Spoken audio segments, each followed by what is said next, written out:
Kumusta kabayan, mga kaagi? Nandito po sa panibagong video. And good news po, nag-email ako sa National Housing Authority. Ipinangako nila na legit, mura at kalidad na pabahay para sa ating mga OFW. Kabayan, mga kaagi, para sa inyo ang video na to, panoorin nyo. Ako si Agi San Andres. Welcome to my YouTube channel.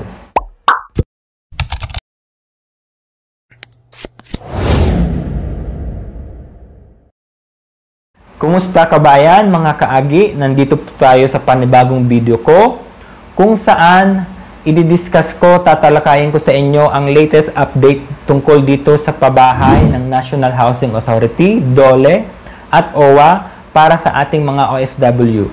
Good news po, legit na mura at kalidad na pabahay para sa ating mga OFW. Yan po ang pangako ng National Housing Authority para sa mga OFW.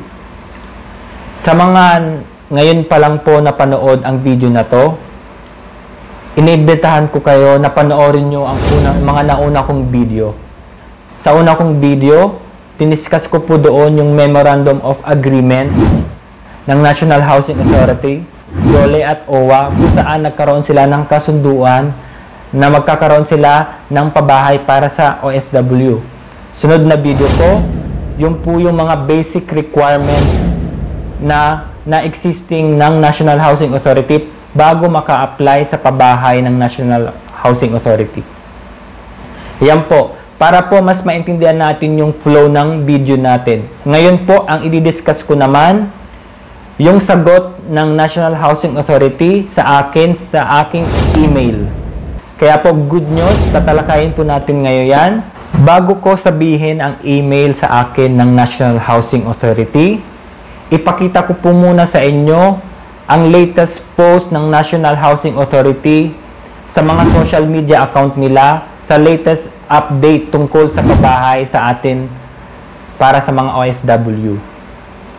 Yan po, sa mga hindi naniniwala, kayo na po ang umusga, nasa sa inyo na po yan.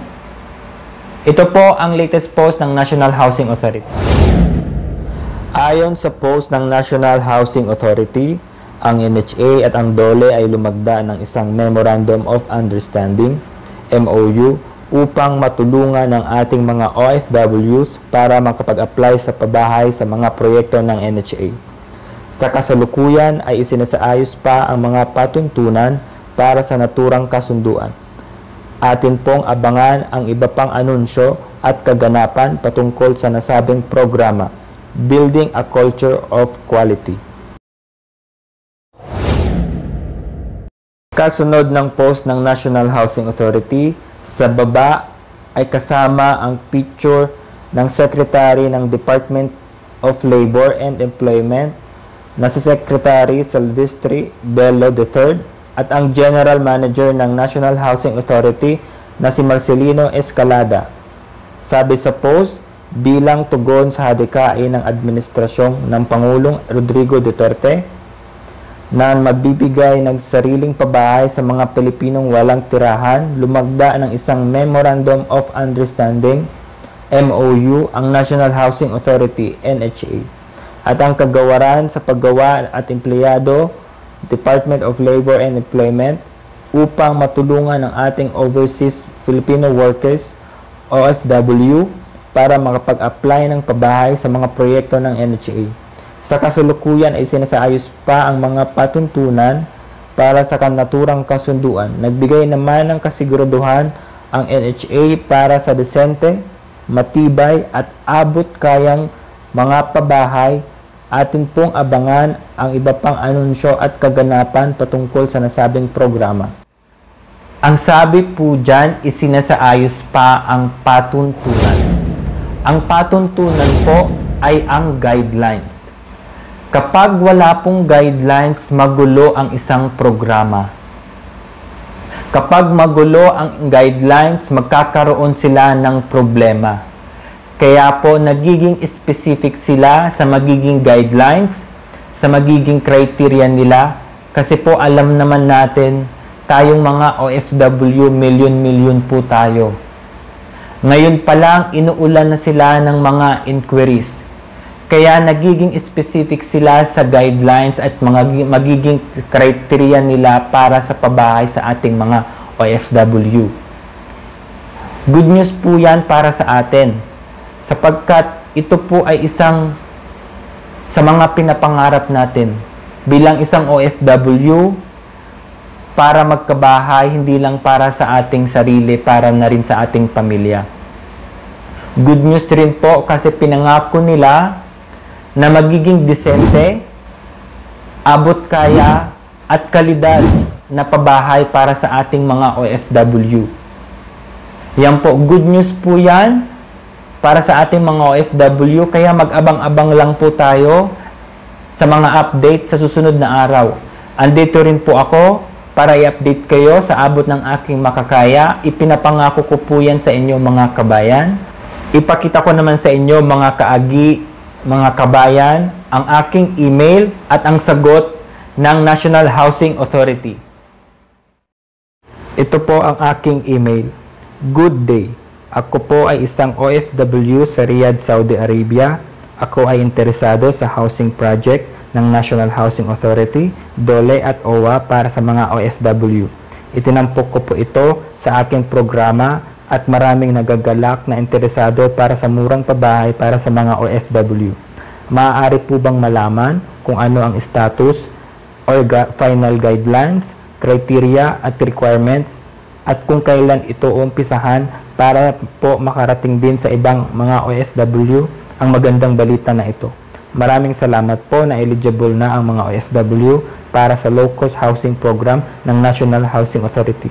Maraming salamat po. Ito naman po ang sagot ng NHA sa aking email. Nagagalak ang aming opisina na ikaw ay interesado sa OFW housing program bilang tugon sa adhikain ng administrasyong ng Pangulong Rodrigo Duterte na magbigay ng sariling pabahay sa mga Pilipinong walang tirahan. Lumagda ng isang Memorandum of Understanding, MOU, ang National Housing Authority, NHA, at ang Kagawarang Paggawa ng Empleyado, Department of Labor and Employment, upang matulungan ang ating mga overseas Filipino workers, OFWs, para makapag-apply ng pabahay sa mga proyekto ng NHA. Sa kasalukuyan ay isinasaayos pa ang mga patuntunan para sa naturang kasunduan. Nagbigay naman ng kasiguraduhan ang NHA para sa disente, matibay at abot kayang mga pabahay. Ating pong abangan ang iba pang anunsyo at kaganapan patungkol sa nasabing programa. Magawang i-like, i-follow ang official Facebook page ng National Housing Authority para sa mga update at dagdag impormasyon tungkol sa OFW housing program. Salamat po.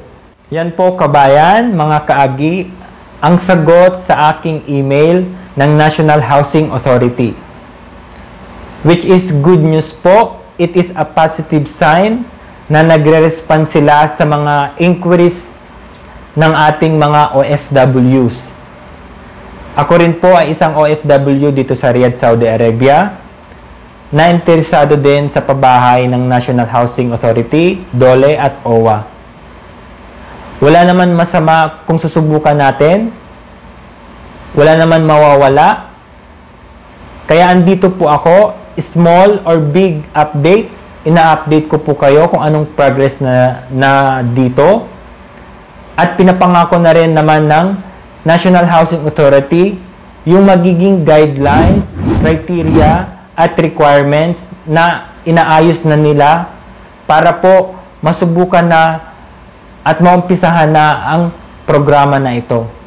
Meron po ako ditong mga videos, mga pictures ng sample na houses na pabahay para sa ating mga OFWs. Pero gusto ko munang humingi ng pahintulot sa may-ari sa loob ng National Housing Authority. Baka po ma-copyrights po tayo kasi bawal po yan. Kasi hindi naman akin ang video at ang pictures. Kaya po, kung papayagan ako para ma-update kayo at para ma-share ko rin sa inyo ang mga sample houses. Kaya po mag-abang-abang lang tayo, kabayan. Ang gaganda po ng bahay ng National Housing Authority para sa ating mga OFW. Sana po payagan ako para ma-share ko din sa inyo. Ayan po yung social media account ng National Housing Authority at ang email address nila.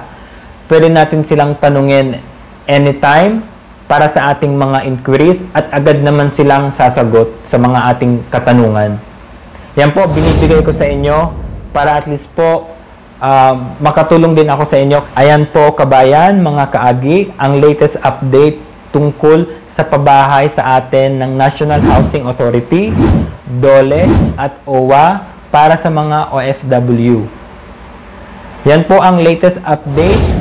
Sana po kung may natutunan kayo sa videong ito, don't forget to like and subscribe to my YouTube channel. Malaking tulong na po ito para sa akin. At sana nakatulong rin po ako sa inyo.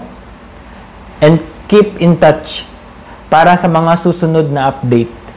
Yan lamang po, kabayan, mga kaagi. Maraming salamat. Ako si Agi San Andres, ang inyong lingkod.